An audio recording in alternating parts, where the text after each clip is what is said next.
Halo teman-teman semuanya, perkenalkan saya Intan Maria Margareta Sitanggang dari Prodi Nurse Stikes Santa Elizabeth Medan. Baiklah, di sini saya akan memaparkan materi mengenai BPH atau Benign Prostatic Hyperplasia yang biasa disebut dengan pembesaran kelenjar prostat. Apa sih itu BPH? BPH merupakan kondisi ketika kelenjar prostat membesar. Akibatnya, aliran urin menjadi tidak lancar dan buang air kecil pun terasa tidak tuntas. Baiklah, untuk lebih jelasnya, mari kita simak gambar dari kelenjar prostat yang normal dan kelenjar prostat yang tidak normal. Nah, di sini ada kelenjar prostat yang normal di sebelah kiri dan kelenjar prostat yang tidak normal di sebelah kanan.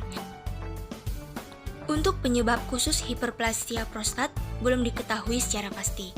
Namun, beberapa hipotesis menyatakan bahwa gangguan ini ada kaitannya dengan peningkatan kadar dihidrotestosteron atau DHT dan proses penguahan. Untuk hipotesis yang diduga sebagai penyebab timbulnya hiperplasia prostat adalah adanya perubahan keseimbangan antara hormon testosteron dan estrogen pada usia lanjut. BPH terjadi pada zona transisi prostat, di mana sel stroma dan sel epitel berinteraksi. Sel-sel ini pertumbuhannya dipengaruhi oleh hormon seks dan respons sitokin. Di dalam prostat, testosteron diubah menjadi dihidrotestosteron atau DHT. Pada penderita ini, hormon DHT sangat tinggi dalam jaringan prostat. Sitokin berpengaruh pada pembesaran prostat dengan memicu respon inflamasi dengan menginduksi epitel. Prostat membesar karena hiperplasia, sehingga terjadi penyempitan uretra yang mengakibatkan aliran urin melemah dan gejala obstruktif, yaitu hiperaktif kandung kemih, inflamasi, dan pancaran miksi lemah. Nah, untuk tanda-tanda dan gejalanya ada dua, yaitu gejala obstruksi dan gejala iritasi. Gejala obstruksi ditandai dengan hesitansi. Hesitansi merupakan memulai kencing dan seringkali disertai dengan mengejan.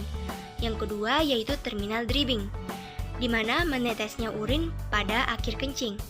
Yang ketiga yaitu pancaran lemah, merupakan kelemahan kekuatan dan pancaran destrusor memerlukan waktu untuk dapat melampaui tekanan di uretra. Dan yang terakhir yaitu rasa tidak puas setelah berakhirnya buang air kecil. Selanjutnya yaitu gejala iritasi. Gejala iritasi ditandai dengan urgensi, frekuensi, dan disuria.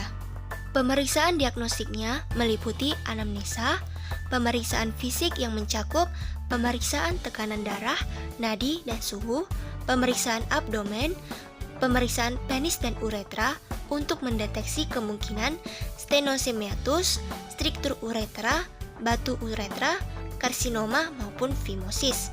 Selanjutnya pemeriksaan skrotum untuk menentukan adanya epididymitis. Dan yang terakhir yaitu rectal touch atau pemeriksaan colok dubur. Dengan pemeriksaan rectal touch ini dapat diketahui derajat dari BPH, yaitu derajat 1 beratnya 20 gram, derajat 2 beratnya antara 20 sampai 40 gram, dan derajat 3 yaitu beratnya 40 gram. Selanjutnya yaitu pemeriksaan laboratorium, pemeriksaan uroflowmetri, dan pemeriksaan imaging dan ronsenologi. Komplikasinya meliputi aterosklerosis, infark jantung, impoten, hemoragik pas operasi, fistula, struktur pasca operasi dan inkonensia urin, infeksi, retensi kronis mampu menimbulkan reflux vesiko-ureter, hidroureter, hidronefrosis, dan kegagalan ginjal. Prosedur rusaknya ginjal diperburuk jika terdapat infeksi saat misi. Dan yang terakhir yaitu penimbunan sisa produksi urin mengakibatkan terbentuknya batu.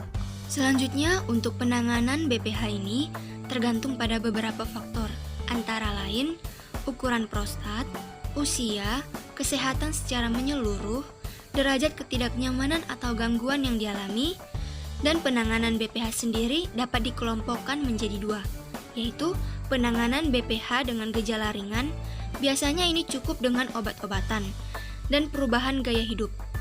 dan penanganan BPH dengan gejala sedang hingga parah dengan bedah invasif minimal. Prognosis pada BPH umumnya baik. Pilihan terapi yang tepat sesuai kondisi klinis pasien sangat penting dalam menentukan prognosivitas BPH. Sebanyak 10% pasien dengan BPH juga dapat mengalami kekambuhan meskipun telah dilakukan reseksi prostat. Untuk proses keperawatannya meliputi pengkajian yang mencakup data objektif, data subjektif, riwayat penyakit sekarang, riwayat penyakit yang lalu, riwayat penyakit keluarga, tes diagnostik perawatan, dan intervensi keperawatan. Baiklah, sekian dari penjelasan singkat saya mengenai BPH atau pembesaran kelenjar prostat. Semoga bermanfaat dan sampai jumpa.